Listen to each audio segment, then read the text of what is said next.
Eli qembu linxibe imibala eluhlaza lifake amabini amanqaku kwisiqingatha sesibini kwinqaku elinye kwezi zibomvu. uSompempe wawuchitha umdlalo ngelithi ezi ziluhlaza ziyiphumelele indebe yeKasi Festive Games.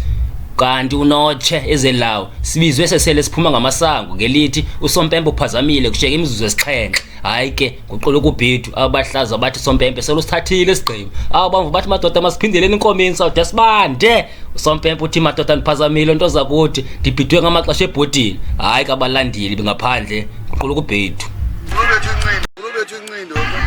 Abaququzeleli betumente bavumelene imizuzu esixhenxe idlalwe. Imizuzu yengiphi ezizibomvu zalinganisa ntanganya amanqaku. Waphela umdlalo kwayiwe echaphazini zabethwa ezi ziluhlaza. Bazisola ukuba bebevumelana ukuba idlalwe imizuzu esixhenxe kodwa uSompempe besawuchithile umdlalo. Oniphathele lenkcaza Sandiso Phaliso, Philip eBrowns Farm ngaseKapa.